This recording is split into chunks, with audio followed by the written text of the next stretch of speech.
This is Keith with Make It Happen. And, sometimes I have, I'm still working on my skill set, my intro, but I have the lovely Tracie Benton with me today. And I've known Tracie for a while, and she is a realtor. She is also a broker, and she's also a boss. So I'm going to let Tracie tell us some more about herself, please. So give a hand for Tracie Benton. Thank you, Keith. I appreciate that. That's a great welcome.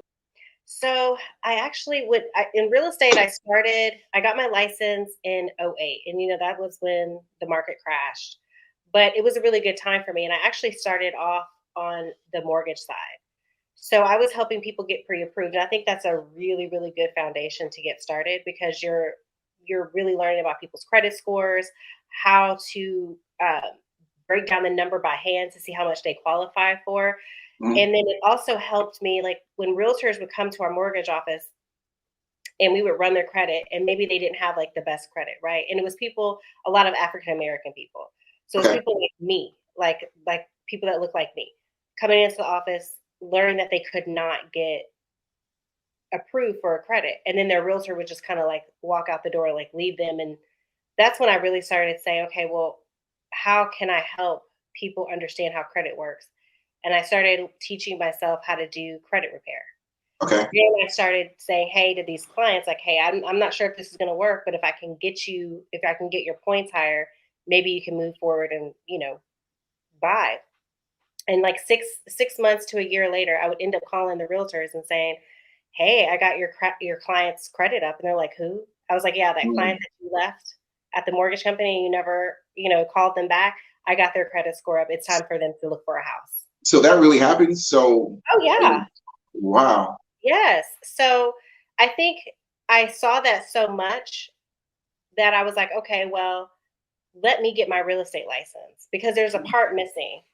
And so when I got my real estate license, I was really able to have both sides of the deal, like know the mortgage background and what needs to be done as far as your credit and what you need to have. And I was able to fix my client's credit for free. I used to give that service out for free. If you use me as your realtor, I would give, I would do that credit service for free.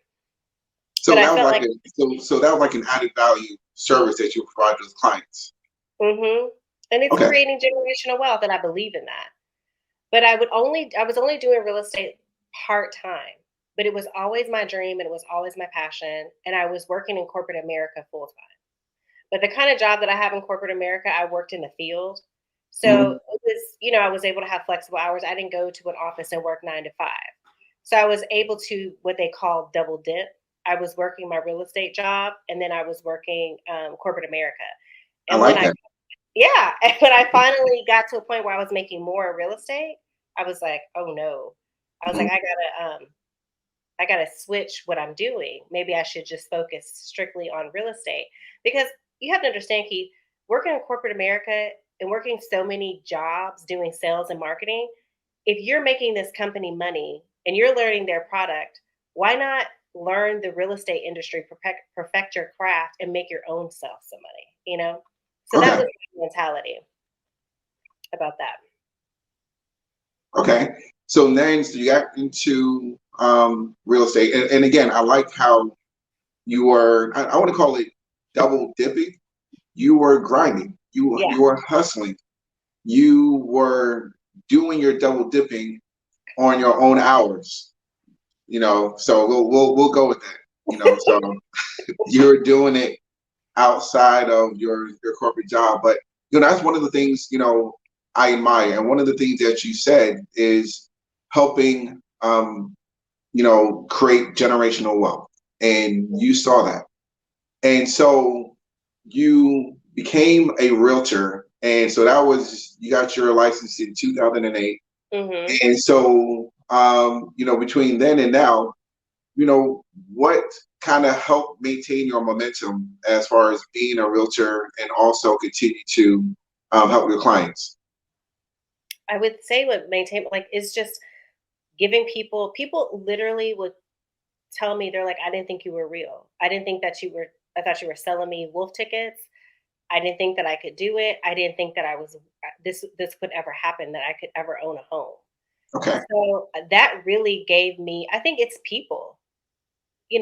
Energy is transferable. And so when you get that energy from somebody and you feel like you're doing good and I'm walking in I'm walking, I forgot what they say. I'm walking in my purpose. Mm.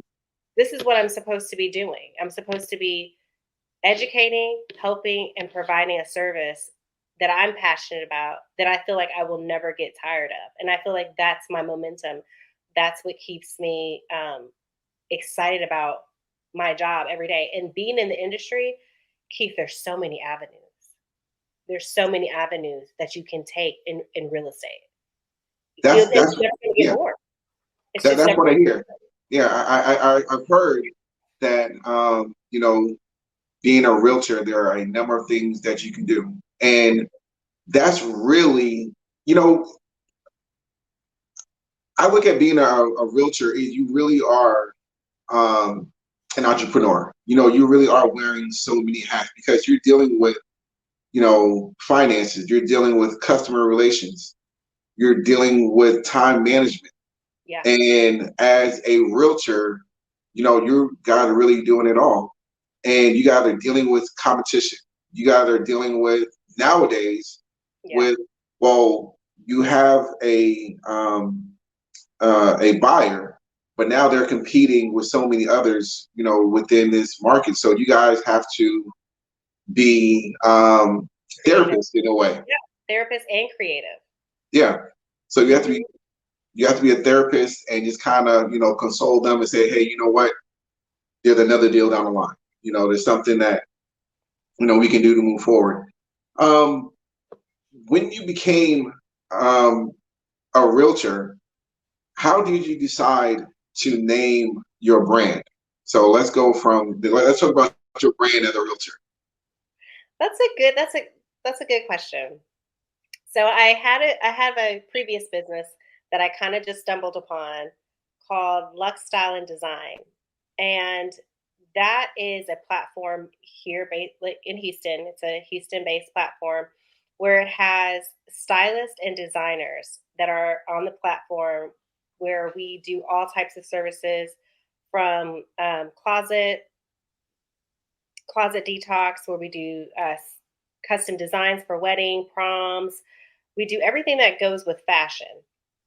And so we're already in these people's homes, going through their closets and everything. So I was like, why Okay. don't I make a sister company?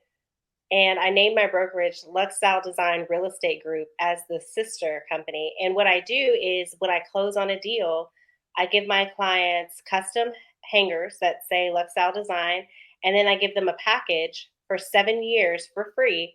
They get a stylist that comes to their house for an hour and basically revamp their closet. They take away the things that maybe that have been loved too much. When I say loved too much, you basically worn it too much. Like that's like your Okay. favorite. That's like your favorite jacket.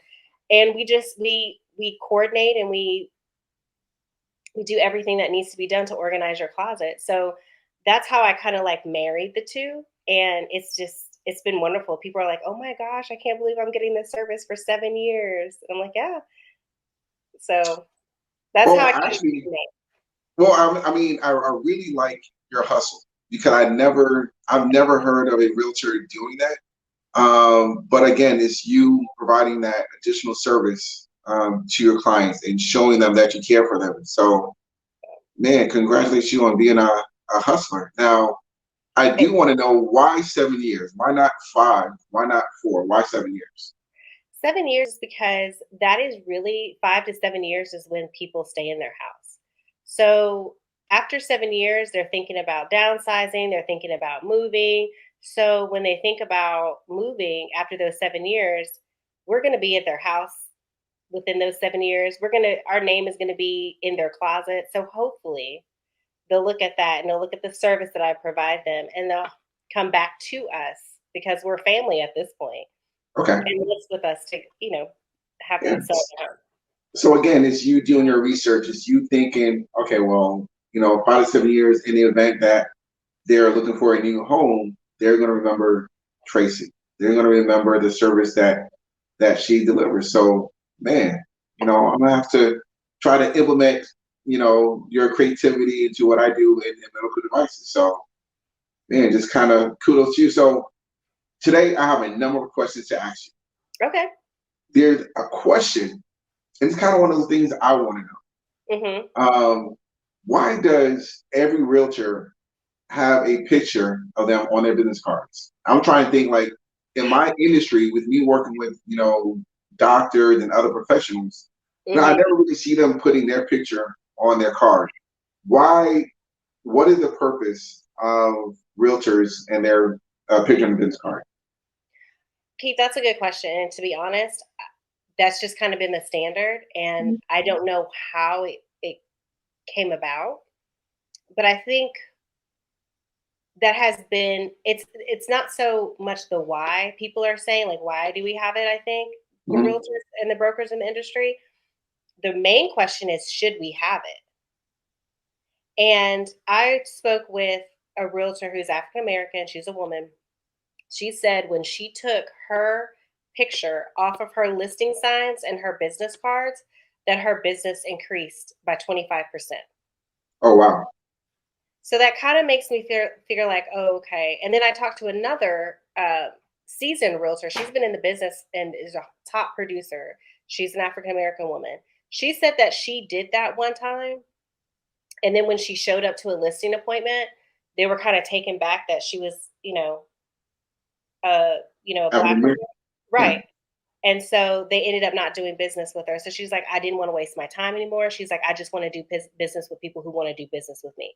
And to be honest, I'll probably never take my picture off. I want you to know who I am, and I want you to know what I look like. Because it shouldn't be off of what I look like. It should be off of my experience and my knowledge. And you can, when you Google my name or look me up in HAR, I'm a 5-star realtor. So out of 5 stars, all my clients give me 5 stars. And I've had several clients. So that says a lot. So I don't think I'll ever change that personally. Yeah, and I never considered that.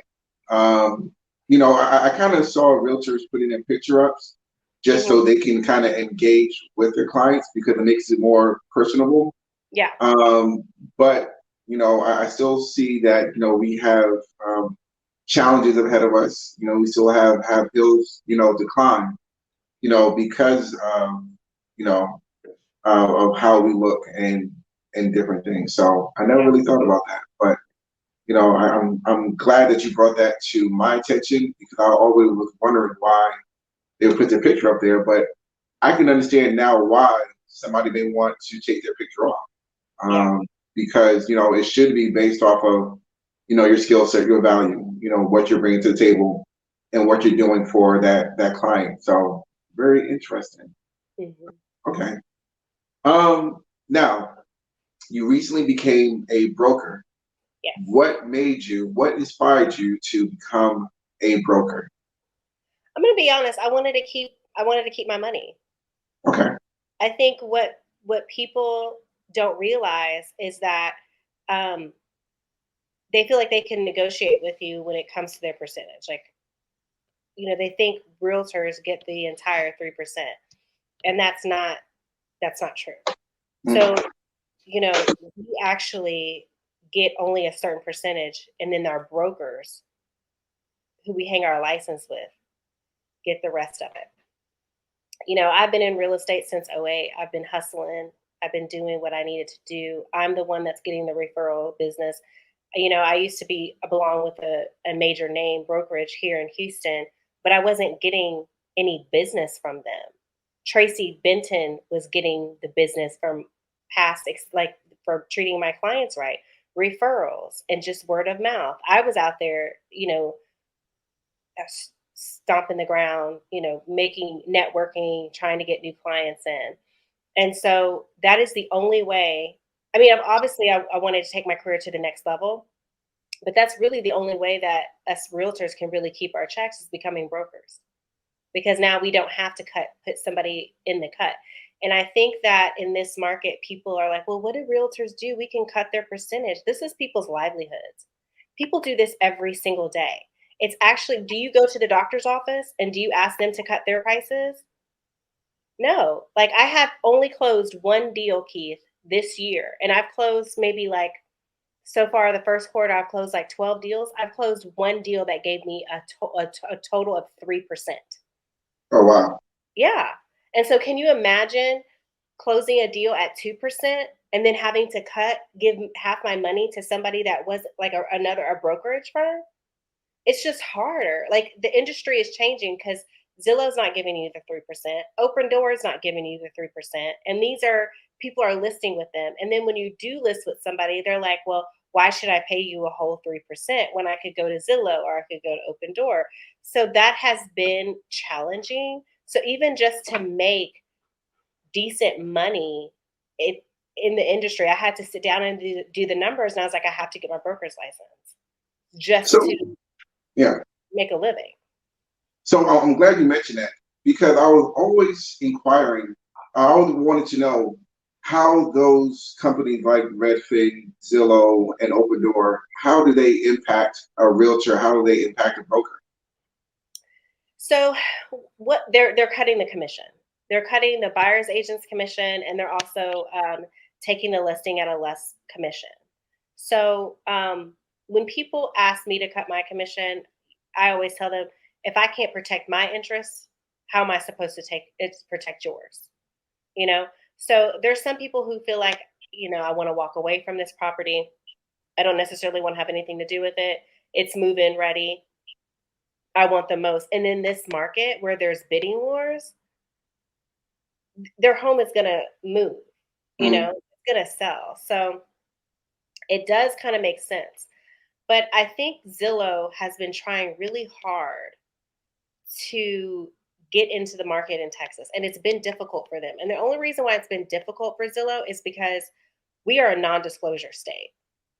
So we don't disclose, it's not public information how much a house has sold for or anything like that.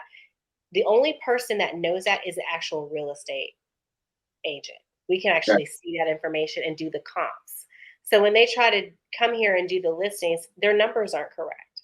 So when people come to me and they're like, "Oh, my value, Zillow said my value is," da, da, da," and I was like, "It's incorrect." I said, "We're a non-disclosure state. They don't know the value of the property because they cannot see what has closed in this area or in this market." Wow, that's good to know. Hmm. So, man, you really know your stuff. So, I try, Keith. yeah, no, you really do know your stuff. So, and again, you've been doing this, for a while. You know your clients, you know the market, and you know what you want. And I think you make a good point. You wouldn't ask a doctor or a lawyer to reduce their fees because again, you wouldn't want half the service. Well, if I have to reduce my fee by X percent, well, instead of getting me 100% of the time, you Yeah. call me at 3 p.m. want to go and see a showing. Well, like, hey, they're gonna, you're not going to be able to give them that full attention as they would want. So there should be that understanding for that as well. So And and something that you mentioned, you said a doctor and a lawyer. The only person that can do a real estate agent's job is a lawyer. So, we're up there where the only person that can really do a transaction is either a realtor or an attorney. And we're reviewing the contract. So we are really trying to protect your investment. Why okay, wouldn't you invest in us when we're actually trying to help you through the process? Because the contracts are not simple. So okay. it's yeah. Now as a broker, what kind of Mhm. realtors are you looking for? 'Cause again, you're a boss now. You're a broker boss. So now you have to wear another hat, but you're Mhm. growing. So what kind of realtors are you looking for? How are you going to establish your firm? I'm really looking for agents that are full time. You really have to be full time to know the market and to understand how the market changes. And so you have to change. You have to start getting creative. When the bidding wars started happening, you have to understand like, okay, when you put this contract together, maybe let's lessen the option time. Maybe let's not even have an option period, or let's lessen the the financing. Instead of 21 days, say we're hungry enough to get this house where we're lessening it to 5 days. Being a part-time realtor, I think, doesn't allow you to really immerse yourself in the business. So I am looking for full-time realtors and looking for people who want to learn and grow. So I understand that when people were realtors, they did it like this 10 years ago, but I'm continuously educating, training myself, learning how to do things. So I need agents that are going to be open to change and open to the change in the industry. And then I want a diverse set of agents. I want someone who just wants to mainly concentrate on leasings. I want somebody who wants to concentrate mainly on investors. I particularly do see myself. I just got certified with Hub, and I also got certified as a small Black business and a woman business. So now I'm able to put myself in a position where I can bid for government contracts. So that's the avenue I'm trying to move into. So I want to have a full house, well-rounded of listing specialists, buyer specialists, people that can really take care of and know their craft. It's okay to be a jack of all trades, but I want somebody to be a master at something. Does that make sense? No, it makes a lot of sense. So I really understand where you're going with that. Now, I do want to understand. I want to commend you for getting your certifications. You know, not many minorities, not many women, not many veterans take that approach as far as getting certified. Hmm. But sometimes there's, I want to call it free money, but there's money out there from Yeah. grants. There's money out there where, you're dealing with a state or federal agency where they're looking for different, companies Correct. that are Hub. So being Hub certified, where do you see that benefit with you as a brokerage? First of all, I'm having a seat at the table.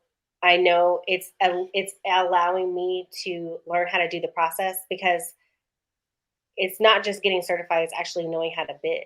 Because they'll trick you up on certain words and certain things to where you won't get the bid, or maybe it's learning how to calculate how to bid correctly because you don't want to bid too high, you don't want to bid too low because you don't want to short yourself. So it's really taking that knowledge and helping other people, because I'm going to tell you right now, Keith, I know people who have won bids and who have government contracts, and they know I'm interested, and you know, Hmm. they I'm just getting, looked and passed up. So I was like, okay, well, let me just go through the process and let me go through trial and error myself. So it's really gaining that information to help people, first of all, in my brokerage, and then helping people, especially women, Black women, try to win these bids and helping them write it up. Then, once I win the bids, I just really want to expand my brand and to expand my portfolio. I want to be able to know how to do anything and everything when it comes to real estate. So when I'm done with doing this section, I can pull somebody else and say, hey, take this over for me. And then I move on to the next thing. But we're still constantly, you know, working that deal. Does that make sense? No, it makes a lot of sense. Okay. So yeah, and like I said, I just really admire the way that you make it happen. You know, and again, I know it's kind of we use those that word a lot, but we really do. We find them as entrepreneurs, as business owners, as Hmm. professionals. We identify problems and we come up with solutions. Hmm. And you really identify what make it happen, is all about. So a question that I have, and again, a lot of these questions are, my format, the way that I do things is I'm not always politically correct. I like to ask questions that, like, hey, um, so as a realtor, kind of off guard question, Hmm. how did prior to the pandemic and during one of your busy years, how many miles do you think you're putting on your car in 1 year? I think I'm putting like 15,000 miles on my car in a year. Really? hmm I was thinking maybe like 25 or 30. But you guys, I had to get smart though, Keith. okay. So I had to network because there was, I'd have Texas is huge. It's not like the Mhm. East Coast where you can get somewhere in like 15 minutes. Like it takes an hour just for us to get to another city. So what I did is I started networking and establishing friends in like Clear Lake or the North Side or this, that are agents. And I said, hey, if you show this property to me, I'll give you a percentage of the deal. But Okay. that means, but that means that as a realtor, I had to be very, I had to talk to the client in detail and drill down. Okay, well, what school, if they have kids, like what school district is a must? Okay, we're only showing schools within this side. How many garages do you want? Because I have been that realtor when I first started off that has gone to a showing with a client and we look and they're like, I don't like the neighborhood or I wanted a 2-car garage. So I make people like, hey, go by the house, look at the neighborhood before we go see it to see like I have homework, but my clients have homework too. So I just try to drill down and I end up usually with 3 showings per client. So perfect. So as you are a broker now, what's the hmm next step for you professionally? Or is I it think too early to kind of talk about that? um it's not too early, no. I've been thinking about it. Um I really want to get some of these government bids. I think that's the next step for me professionally. Okay. I also Now, want to flip homes okay. myself. So when you Yeah. say government bids, are the government, are they buying homes or are they buying land? What? Tell me more about that. That's a good question. So, it could be anything. It could be, let's say, a whole corporation is, let's say, Metro. I don't know if you're familiar with Metro, but they're a huge company here in Houston. They don't like their building anymore. Their contract is up. The building that they're leasing, they want you to find a new lease. Well, then that's a bid. So finding them a new lease, something that is the square footage that they want, or let's say that there's like a major company moving or they're expanding to Houston and they need a real estate agent to help them find leasing space, or they need an agent and a developer to work together to build something. That could be a corporate bid. So there's a ton of stuff that's out there. Real estate. Um, Everybody needs a place to operate. Everybody needs a place to live. So it really, there's a really lot of bids when it comes to real estate. Okay. hmm That's very good to know. So anything else you would like to share about yourself, Miss Brokerage Boss? Um, I absolutely love what I do. I'm passionate about what I do. I love helping people. Um, I always want to be the best in the industry, and it's not the best like monetary wise, how much I'm Mhm. bringing in. It's the best when it comes to how I'm treating people and the quality of work that I give. I think that's very important. Okay, I can appreciate that, and I'm sure you've been doing this for a number of years. You're good at what you do, and I think your brand will take off as well. So if realtors are interested in getting in touch with you, or maybe even potential clients, what's the best way to get in touch with Tracie Benton? You can get in touch with me by my email, Tracie at Lux Style Design Real Estate Group, or my phone number, which is 713-471-3866. I am on social media, A Day in the Lux Life, and Lux Style Design Real Estate Group. So there's various ways to get in contact with me. You can also Google me, Tracie, Tracie, Benton, B as in boy, Enton. What we'll do is we'll make sure that realtor and the clients will reach out to you. And I really thank you for taking the time to speak with me today. So I really enjoyed hearing your story. I enjoyed how you made it happen from helping clients with credit repair, becoming a realtor, to now taking over Texas. So yes, Keith, take it over Texas. yeah, make it happen. So Make it happen. all right.